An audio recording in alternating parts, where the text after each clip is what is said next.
Heart beat scan ఒక్క second లోనే world class 640 slide CT scan ఇప్పుడు మీ విస్టా ఇమేజింగ్ బంజారా హిల్స్ లో.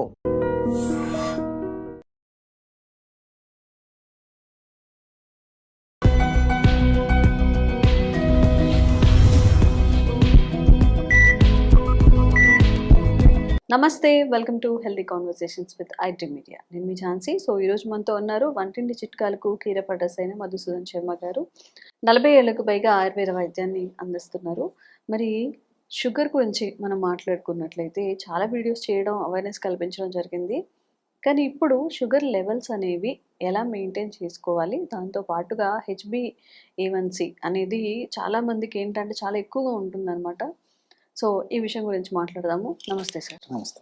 చాలామంది రెగ్యులర్ మంత్లీ చెకప్స్, మంత్లీ టెస్టులు చేసేటప్పుడు ఏం చేస్తారంటే ఆ ముందు రోజు ఫుడ్ తగ్గించుకోవడం, రేపు టెస్ట్కి వెళ్తున్నాం అన్నప్పుడు ఈరోజు కొంచెం ఫుడ్ తగ్గించి తినడం, అట్లా చేయించుకొని కాస్త షుగర్ లెవెల్స్ అనేవి తక్కువ చూపిస్తూ ఉంటాయి. బట్ 3 months HbA1cలో మాత్రం చాలా ఎక్కువ షుగర్ లెవెల్స్ ఉంటూ ఉంటాయి కదా. మరి దీన్ని ఎట్లా వాళ్ళు సెట్ చేసుకోవచ్చు, దీని గురించి మాట్లాడదాం. ఓకే అమ్మా. సో షుగర్ విషయంలో భారతదేశం అగ్రస్థానంలో ఉందంటే బాధాకరమైన విషయం అమ్మా. ప్రపంచంలోనే మనం చాలా ముందంజలు ఉన్నాం. భారతదేశంలో కూడా మరి దక్షిణ భారతదేశాలు మరీ ముందంజలు ఉండడం కూడా మరింత బాధాకరమైన విషయం. ఏది ఏమైనప్పటికీ అనేక రకాలైన కారణాల రీత్యా రోజు రోజుకు షుగర్ వ్యాధిగ్రస్తుల సంఖ్య మరి వేలు దాటేటువంటి పరిస్థితి కూడా ఏర్పడుతుంది. షుగర్ వ్యాధి రాకుండా చూసుకోవడం మంచిది. అథవా అవగాహన లోపంతో, ఆరోగ్య స్పృహ లేకపోవడం చేత, కొన్ని తెలిసి తెలియక చేసేటువంటి తప్పిదాల వల్ల షుగర్ వ్యాధి వచ్చినప్పటికీ ఎటువంటి పరిస్థితుల్లో ఏమరపాటు పడకుండా, నిర్లక్ష్యం వహించకుండా ఖచ్చితంగా నియంత్రణలో ఉంచుకోవడం చాలా చాలా అవసరం. ఇది వైద్య ప్రపంచం నొక్కి వక్కాణించేటువంటి మాట. కానీ ఈ రోజుల్లో మరి షుగర్ చిన్న వయసులోనే షుగర్ రావడము ఒక బాధాకరమైన విషయం అయితే, వచ్చినటువంటి షుగర్ కూడా ఒక పట్టాన్ని లొంగడం లేదు. సో షుగర్ రక్తంలో పెరిగే కొద్దీ వద్దకు వెళ్ళినప్పుడు మరి మామూలుగా ఉపయోగించేటువంటి మందులకు తోడు ఆ యొక్క మందులను డోస్ పెంచడం కానీ, లేకపోతే ఆ యొక్క మందులకు మరిన్ని మందులు తోడు చేసి ఇవ్వడం కానీ, మరీ తప్పని పరిస్థితుల్లో ఇన్సులిన్ వాడడం కానీ, మరి షుగర్ నియంత్రణలో ఉంచుకోవడమే కాన్సెప్ట్ కాబట్టి, టార్గెట్ అదే కాబట్టి తప్పని పరిస్థితుల్లో వైద్యులు కూడా మరి ఇలాంటి ఔషధాలు వాడుకోవాల్సిన పరిస్థితి ఏర్పడుతుంది. కానీ కొంతమందిలో ఎన్ని రకాల మందులు వాడినప్పటికీ కంట్రోల్ అయ్యేటువంటి పరిస్థితి కూడా ఉండడం లేదు. ఏది ఏమైనప్పటికీ ఆహారపరంగా జాగ్రత్తలు తీసుకోవాలి, ఔషధపరంగా మంచి ఔషధాలు వాడుకోవాలి. అదేవిధంగా విహారం అంటే ఏదో ఒక ఎక్సర్సైజ్ ఉండాలన్నమాట. ఈ 3 పాటించినప్పుడే షుగర్ను కరెక్ట్గా నియంత్రించుకోవడానికి వీలవుతుంది. అంతేగాని నేను ఏదో ఆహార నియమాలు పాటిస్తున్నా అంటే ప్రాథమిక దశలో ఉండేటువంటి పరిస్థితి అయ్యి కొద్ది గొప్ప ఉండే పరిస్థితి పర్లేదు. కానీ మరి పూర్తి ఎక్కువ స్థాయిలో ఉన్నప్పుడు మాత్రం తప్పనిసరిగా అవసరాన్ని బట్టి మందులు కూడా వాడుకోవాల్సి వస్తుంది అనమాట. కాబట్టి పరిస్థితిని బట్టి వాళ్ళు ఆ నియమాలు పాటిస్తుండాలి. ఆహార పరంగా మనం ఆలోచించినట్లయితే పుల్కాలు తీసుకోవడం మంచిదమ్మా. అంటే మల్టీగ్రెయిన్ పుల్కాలు 1 కానీ 2 కానీ పుల్కాలు తీసుకొని ఆ పుల్కాలని వాడుకోవడం వల్ల ఈ షుగర్ వ్యాధి నియంత్రణలో ఉంటుంది. ఆ యొక్క ప్రభావం చేత HbA1c కూడా కంట్రోల్లోకి వచ్చేదానికి అవకాశం ఉంటుంది అనమాట. మరి ఈ మల్టీగ్రెయిన్ ఎలా వాడుకోవాలంటే, మల్టీగ్రెయిన్ రోటీని 2 లేదా 3 రోటీలు తయారు చేసుకోవాలంటే, ఫర్ ఎగ్జాంపుల్ ఉదాహరణకి ఒక రోటీకి ఒక 1 టీ స్పూను మ్యాక్సిమం ఒక 2 టీ స్పూన్ వరకు కసూరి మేతి కలపాలమ్మా.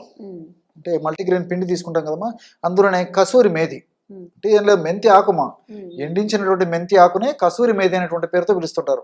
ఇది ఉత్తర భారతదేశంలో, నార్త్ ఇండియాలో చాలా ఫేమస్ అనమాట. మన సైడ్ చాలా మందికి తెలియకపోవచ్చు, మనకు మార్కెట్లో దొరుకుతుందమ్మా.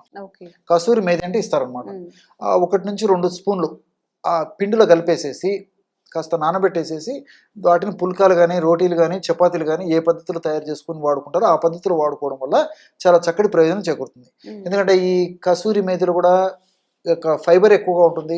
అదేవిధంగా షుగర్ను తగ్గించేటువంటి అనేక రకాల రసాయన పదార్థాలు ఉండడం చేత ఇన్సులిన్ రెసిస్టెన్స్ బాగా తగ్గిపోయి ఇన్సులిన్ సెన్సిటివిటీ పెంచేందుకు ఈ కసూరి మేతి చాలా చక్కగా ఉపయోగపడుతుందమ్మా. కాబట్టి కసూరి మేతిని ఆ పద్ధతిలో వాడుకోవాలి. దాంతోపాటు ఆహారం తీసుకున్న తర్వాత రోజు 2 సార్లు ఒక చిన్న కప్పు మంచి పెరుగులో, అంటే పెరుగు కూడా ఫ్రిడ్జ్ నుంచి తీసినది వెంటనే వాడకుండా ఫ్రిడ్జ్ నుంచి బయటికి తీసిన తర్వాత గది ఉష్ణోగ్రత వచ్చిన తర్వాత అలాంటి పెరుగులో 1 టీ స్పూను ఈ మెంతులను వేయించి చేసినటువంటి పొడి కలుపుకొని తీసుకోవాలమ్మా.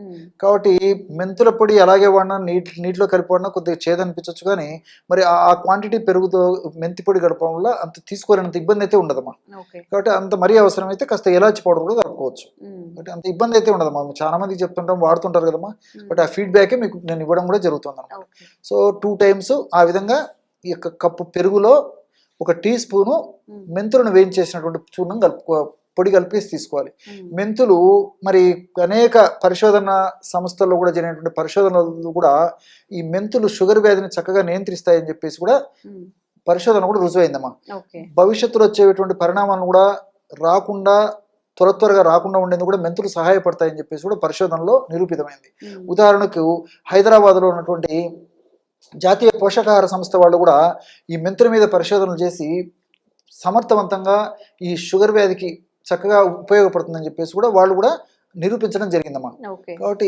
ఈ కసూరి మేధిని వాడుకోవాలి, ప్లస్ మెంతులను కూడా ఈ పద్ధతిలో వాడుకోవాలి. ఉమ్, దీంతో పాటు రోజు 2 సార్లు ఆహారం తర్వాత ఒక 10 నిమిషాలు లేదా 15 నిమిషాల తర్వాత ఉమ్, పావు టీ స్పూన్ నుంచి మ్యాక్సిమం 1/2 టీ స్పూన్ వరకు ఈ ఉసిరిక పొడమ్మా. ఉమ్, పావు టీ స్పూన్ నుంచి 1/2 టీ స్పూన్ వరకు ఉసిరిక పొడి పల్చటి మజ్జిగలో. ఉమ్, మజ్జిగ ఎంత పల్చగుంటే అంత మంచిదమ్మా. ఉమ్, చిక్కటి మజ్జిగ పనికిరాదు, తాజా మజ్జిగ ఉండాలి, కానీ మరి పులుపు మజ్జిగ పనికిరాదు. ఫ్రిడ్జ్ నుంచి తీసినటువంటి మజ్జిగ కూడా వెంటనే వాడకూడదమ్మా. ఉమ్, అత్యంత పల్చగా ఉన్నటువంటి మజ్జిగలో 1/2 టీ స్పూన్ మ్యాక్సిమం పావు టీ స్పూన్ నుంచి 1/2 టీ స్పూన్ వరకు ఈ యొక్క ఉసిరిక పొడి ఉమ్, కలిపేసి తీసుకుంటున్నారనమాట. ఓకే. ఈ విధంగా రెగ్యులర్గా ఈ 3 పదార్థాలను నేను చెప్పినటువంటి పద్ధతిలో వాడుకోవడం వల్ల వాళ్ళు వాడేటువంటి మందుల యొక్క సైడ్ ఎఫెక్ట్స్ మ్యాక్సిమం లేకుండా చేసేదానికి ఈ యొక్క ఔషధాలు ఉపయోగపడతాయి. ఉమ్, ఎందుకంటే ఉసిరిలో సి విటమిన్ ఉంది, అదేవిధంగా బెస్ట్ యాంటీ ఆక్సిడెంట్గా పనిచేస్తుంది. దీంతోపాటు ఈ ప్యాంక్రియాస్ దెబ్బతినకుండా ప్యాంక్రియాస్ను రక్షించేందుకు కూడా, ఎందుకంటే ప్యాంక్రియాస్ నుంచి ఇన్సులిన్ ఉత్పత్తి అవుతుంటుంది కాబట్టి ప్యాంక్రియాస్ని రక్షించేందుకు ఉసిరిక చాలా చక్కగా ఉపయోగపడుతుంది. దీంతోపాటు ఉసిరికలో ఉన్నటువంటి అనేక రకాల రసాయన పదార్థాలు ఇన్సులిన్ సెన్సిటివిటీని బాగా పెంచుతాయమ్మా. ఉమ్, సో ఎప్పుడైతే ఇన్సులిన్ సెన్సిటివిటీ పెరుగుతుందో అప్పుడు రక్తంలో ఉన్నటువంటి చక్కెర కూడా చెక్క కణంలోకి వెళ్ళేందుకు ఉపయోగపడుతుంది అనమాట. ఉమ్, కాబట్టి ఈ ఉసిరికలో ఇలాంటి అనేక రకాల రసాయన పదార్థాలు చాలా సమర్థవంతంగా ఉపయోగపడతాయి. అంతేకాకుండా నేను ఇంతకుముందు చెప్పినట్లు చిన్న వయసులోనే షుగర్ రావడం మొదలైంది కాబట్టి చిన్న వయస్సులోనే అవయవాల శైథిల్యం పొందడం కూడా మొదలవుతుంటుంది అనమాట. అంటే కణం కూడా ఈ షుగర్ వల్ల డ్యామేజ్ అయ్యేటువంటి పరిస్థితి ఏర్పడుతుంది. ఉమ్, అందుకే ఈ యొక్క విషయం నేను చెప్పేసరికి నాకు మరొక విషయం కూడా గుర్తొస్తుందమ్మా. అస్వాస్థ్యం సర్వగాత్రేషు అని చెప్పేసి మన మహర్షులు చెప్పడం జరిగింది. ఉమ్, అంటే షుగర్ వ్యాధి వల్ల అస్వాస్థ్యం సర్వగాత్రేషు. ఉమ్, అస్వాస్థ్యం అంటే అనారోగ్యం, ఉమ్, స్వాస్థ్యం అంటే ఆరోగ్యము, అస్వాస్థ్యం అంటే అనారోగ్యం. ఉమ్, సర్వ అంటే సర్వం, గాత్రం అంటే శరీరం. So okay. సమస్తమైనటువంటి శరీరంలో అవయవాలు, అంగాలు, కణజాలాలు ప్రతి ఒక్కటేమా. ఉమ్, సో దీనివల్ల వ్యాధిగ్రస్తం అవుతాయని చెప్పేసి వాళ్ళు సూక్ష్మంగానే ఆ రోజు చెప్పడం జరిగింది అనమాట. ఓకే. కాబట్టి మీరు ఈ రోజు కూడా గమనించండి, షుగర్ వ్యాధి నియంత్రణ లేకపోతే తలకు సంబంధించిన జబ్బులు వస్తాయి, మెదడుకు సంబంధించినటువంటి జబ్బులు వచ్చేటువంటి పరిస్థితి ఏర్పడుతుంది, గుండెకు సంబంధించినటువంటి జబ్బులు వస్తాయి, రక్తనాళాలకు సంబంధించిన సమస్యలు వస్తాయి, ఉమ్, నరాలకు సంబంధించినటువంటి జబ్బులు వస్తాయి, పేగులకు సంబంధించినటువంటి జబ్బులు వస్తాయి, ఉమ్, కంటికి సంబంధించినటువంటి జబ్బులు వస్తాయి, మూత్రపిండాలకు సంబంధించినటువంటి జబ్బులు వస్తాయి, చర్మానికి సంబంధించినటువంటి సమస్యలు వస్తాయి. వీటినన్నింటినీ ఎదుర్కోవాలి. షుగర్ వ్యాధి కంట్రోల్ ఉండాలి, ఈ జబ్బులు రాకుండా ఉండాలి, వచ్చినటువంటి జబ్బులు కూడా ప్రమాదకరంగా పరిణమించకుండా ఉండాలంటే ఉసిరిక పెట్టింది పేరమ్మా. ఉమ్, కాబట్టి ఉసిరికకు అంత శక్తి ఉందన్నమాట. కాబట్టి అమృత అనేటువంటి పేరు కూడా ఉంది. అంటే మృతమయ్యేటువంటి శరీరాన్ని నుంచి కూడా కాపాడి ఆ మృతత్వాన్ని కాపాడి అమృతత్వాన్ని చేకూరుస్తుందని చెప్పేసి ఆ పేరు కూడా ఉసిరిక ఇవ్వడం జరిగిందనమాట. అంటే అంత అద్భుతమైనటువంటి ఔషధ గుణాలు ఉసిరిక సొంతం. కాబట్టి ఉమ్, షుగర్ వ్యాధిగ్రస్తులు ప్రతి ఒక్కరు కూడా వాళ్ళు వాడేటువంటి ఔషధాలు, వైద్యులు సూచించిన మేరకు వాళ్ళు చెప్పేటువంటి ఔషధాలు వాడుకుంటూ ఈ యొక్క ఔషధాన్ని వాడుకోవడం వల్ల కూడా ఉమ్, ఇంతకుముందే మీరు అన్నట్లు షుగర్ వ్యాధి నియంత్రణలో ఉంటుంది. అదేవిధంగా ఈ కాంప్లికేషన్స్ రాకుండా ఉంటాయి. చక్కటి జీవన విధానం వాళ్ళు పాటించడం వల్ల, ఈ యొక్క ఔషధాన్ని కూడా వాడుకోవడం వల్ల నిండు నూరేళ్ళు చక్కటి ఆరోగ్యాన్ని వాళ్ళ సొంతం చేసుకోవడానికి అవకాశం ఉంటుంది. కాబట్టి ఈ యొక్క ఔషధం వల్ల అన్నీ మనకు సైడ్ బెనిఫిట్స్ ఉంటాయి, ఎలాంటి సైడ్ ఎఫెక్ట్స్ ఉండవు. కాబట్టి మరి దీర్ఘకాలం పాటు వాడినప్పటికీ అన్నీ మనకు ప్రయోజనాలు చేకూరుతాయి. కాబట్టి అందరూ వాడుకోదగ్గ దివ్యమైనటువంటి ఔషధం ఏదంటే ఈ ఔషధం చెప్పుకోవచ్చు. కాబట్టి ఈ ఔషధాన్ని మరి నేను చెప్పేది ఏంటంటే ఈ ఔషధాన్ని వాడుకుంటూ మరి ఈ వైద్యులు సూచించిన మేరకు పరీక్షలు చేయించుకోవడం వల్ల వాళ్ళు కూడా షుగర్ ఎప్పుడైతే తగ్గిపోతుందో కంట్రోల్లోకి వస్తుందో ఔషధాలు కూడా తగ్గిస్తారు.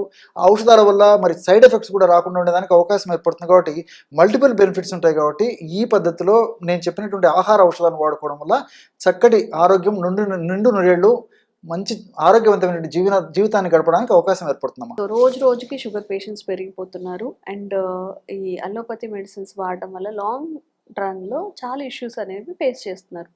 మరి ఎలాంటి సైడ్ ఎఫెక్ట్స్ లేకుండా ఆయుర్వేదంలో షుగర్ని కంట్రోల్ చేసే మెడిసిన్స్ ఉన్నాయా? ఎలా వాడాలి? ఎక్కడ దొరుకుతాయి?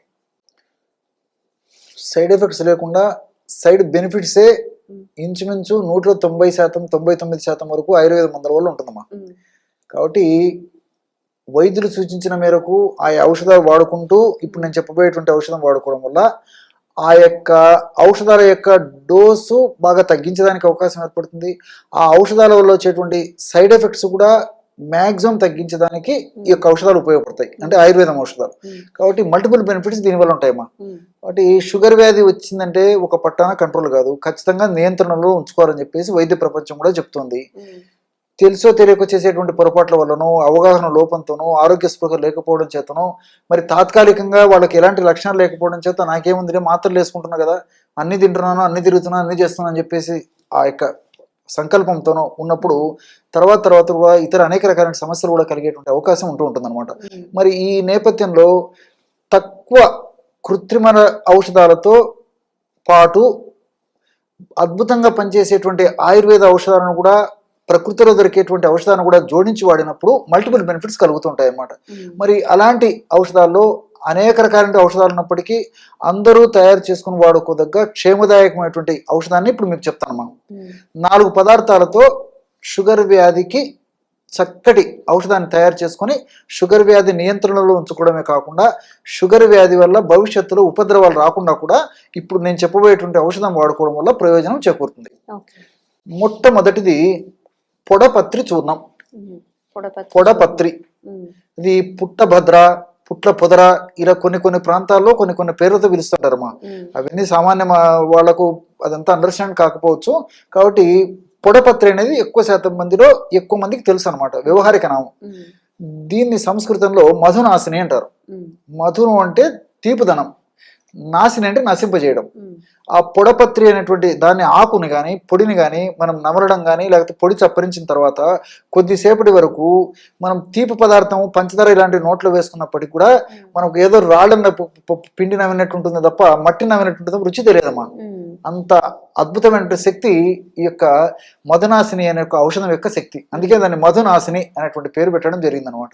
ఈ మధునాశిని అనేటువంటిది లేదా పొడపత్రి అనేటువంటి యొక్క మొక్క యొక్క ఆకులు మనకు మార్కెట్లో దొరుకుతాయి, ఎండించినటువంటివి. సో ఆకులు తెచ్చుకొని పౌడర్ చేసుకోవచ్చు, లేకపోతే పొడి కూడా ప్రామాణిక కంపెనీ వాళ్ళు తయారు చేసేటువంటి చూర్ణాన్ని విచారించి తెచ్చుకొని వాడుకున్నా సరిపోతుంది. 50 గ్రాములు పొడపత్రి చూర్ణం. రెండవ పదార్థంగా నేరేడు విత్తనాల చూర్ణం. నేరేడు పళ్ళు సర్వసాధారణంగా సీజన్లోనే కనిపిస్తాయి, తర్వాత కనిపించవు. కానీ నేరేడు విత్తనాలు ఎండించినటువంటివి మనకు మార్కెట్లో దొరుకుతాయి సంవత్సరం అంతా. నేరేడు విత్తనాల యొక్క చూర్ణం కూడా దొరుకుతుంది. కాబట్టి ఫ్రెష్ గా తయారు చేసినటువంటి నేరేడు విత్తనాల చూర్ణం తెచ్చుకొని వాడుకున్నా సరిపోతుంది. ఒక 50 గ్రాములు నేరేడు విత్తనాల చూర్ణం. అట్లే మూడవ పదార్థంగా ఉసిరిక పొడి మంచిది కూడా మనకు మార్కెట్లో దొరుకుతుందమ్మా. ఉసిరిక పొడి ఒక 50 గ్రాములు తీసుకోవాలి. ఆమ్లా పౌడర్ అనేటువంటి పేరుతో దాన్ని పిలుస్తారు. 4వ పదార్థంగా పసుపు. సో పసుపు కొమ్ములు దంచి తయారు చేసినటువంటి పొడి దొరికేట్లయితే అలాగే తెచ్చుకోవడం మంచిది, లేకపోతే మనకై మనం కూడా తయారు చేసుకుని ఆ పసుపును సద్వినియోగం చేసుకోవచ్చు. పసుపు పొడి ఒక 50 గ్రాములు.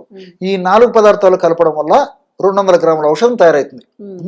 కేవలం ఈ 4 పదార్థాలే, పొడపత్రి చూర్ణము, నేరేడు విత్తనాల చూర్ణము, పసుపు చూర్ణం, ఉసిరిక చూర్ణం అన్ని ఒక్కొక్కటి 50 గ్రాములకు చొప్పున కలపడం వల్ల 200 గ్రాముల ఔషధం తయారైంది కదమ్మా.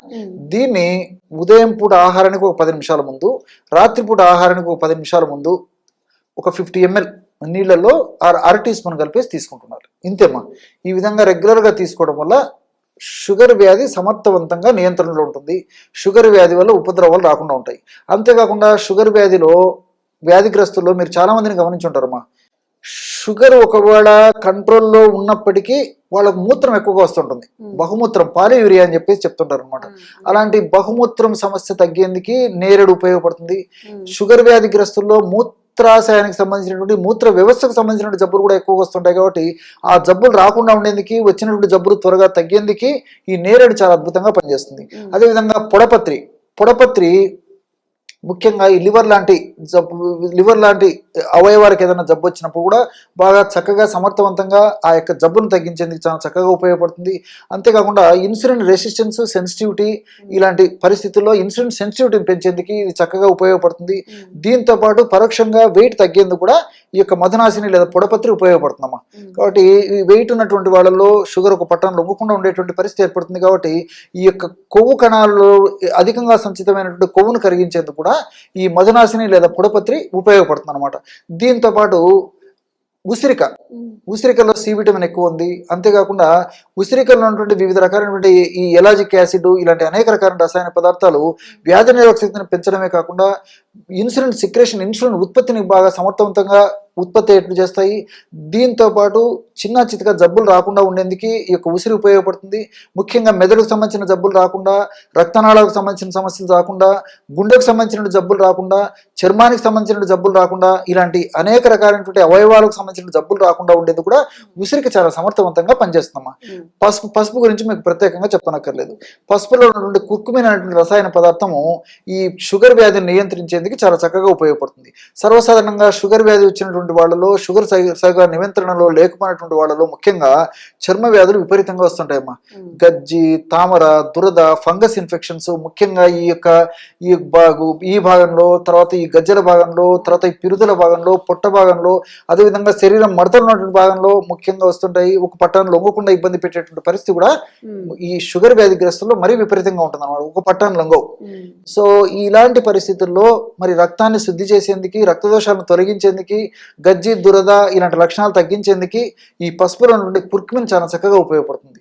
అంతేకాకుండా ఈ షుగర్ వ్యాధిగ్రస్తుల్లో సరిగ్గా నియంత్రణ లేకపోవడం చేత మెదడుకు సంబంధించిన సమస్యలు, జ్ఞాపక శక్తి తగ్గడము, ఏకాగ్రత లోపించడము, కాన్సన్ట్రేషన్ సరిగ్గా లేకపోవడము, ఒకసారి ఉన్నటువంటి మనస్సు ఒకసారి లేకపోవడము, అదేవిధంగా పక్షవాతం రావడము, పార్కిన్సన్ వణుకుడు వ్యాధి ఇలాంటి అనేక జబ్బులు రాకుండా ఉండేందుకు కూడా ఈ పసుపులో ఉన్నట్టు కుర్కుమిన్ చాలా అద్భుతంగా పనిచేస్తుంది అనమాట. కాబట్టి మల్టిపుల్ బెనిఫిట్స్ ఉంటాయి. మరి అట్లే ఈ పసుపు వ్యాధి నిరోధక శక్తిని పెంచేందుకు కూడా ఉపయోగపడుతుందమ్మా. షుగర్ వ్యాధిగ్రస్తులు వ్యాధి నిరోధక శక్తి క్రమక్రమంగా తగ్గిపోయేటువంటి పరిస్థితి ఏర్పడుతుంది. కాబట్టి అలా వ్యాధి నిరోధక శక్తి తగ్గకుండా ఉండేందుకు కూడా ఈ పసుపులో ఉన్నటువంటి కుర్కుమిన్ లాంటి అనేక రకాల రసాయన పదార్థాలు ప్రత్యక్షంగా పరోక్షంగా ఉపయోగపడతాయి. కాబట్టి టోటల్గా నేను చెప్పొచ్చేది ఏంటంటే, సో ఈ యొక్క ఔషధం వాడుకోవడం వల్ల మల్టిపుల్ బెనిఫిట్స్ ఉంటాయి. కాబట్టి దీర్ఘకాలం పాటు వాడినప్పటికీ అన్ని సైడ్ బెనిఫిట్స్ ఉంటాయి. కాబట్టి వైద్యులు సూచించిన మేరకు ఆ యొక్క ఔషధాలు వాడుకుంటూ దీన్ని కూడా వాడుకోవడం వల్ల చక్కటి నూరేళ్లు ఆరోగ్యవంతమైనటువంటి జీవితాన్ని గడపడానికి అవకాశం ఉంటుందమ్మా. ఓకే. మరి ఎవరైనా కానీ షుగర్ని కంట్రోల్ చేసుకోలేకపోతున్నాం అన్నప్పుడు సార్ చెప్పిన ఈ 4 రకాల మోతాదుల్ని కనుక కలిపి యూజ్ చేసుకున్నట్లయితే మీ షుగర్ లెవెల్స్ కంట్రోల్లో ఉంటాయి. అలాగే న్యాచురల్ వేస్లో ఒక మెడిసిన్ కూడా మీకు దొరుకుతుంది. Thank you so much. Okay. And for more videos, Please subscribe to iDream. Please subscribe to iDream. Please subscribe iDream. And please subscribe to iDream. For more videos, subscribe to iDream. please like, share and subscribe to the channel. Congratulations, iDream. Subscribe to iDream. Subscribe to iDream. So subscribe to iDream Media. iDream ki iDream team andarki huge congratulations. Please subscribe iDream Media. Please subscribe to iDream. Subscribe iDream. Please subscribe to iDream. iDream అంటే నా కళల ఛానల్ను subscribe చేసుకున్న నోరు తిరుగుతలేదు. మీరైతే గంట గుర్తు కొట్టండి. For more such videos, please subscribe to iDream. Subscribe to iDream. Please subscribe to iDream. Please subscribe iDream Media. Please do subscribe to iDream. Please subscribe to iDream Media. For best entertainment and information, please subscribe iDream. And don't forget to subscribe to iDream.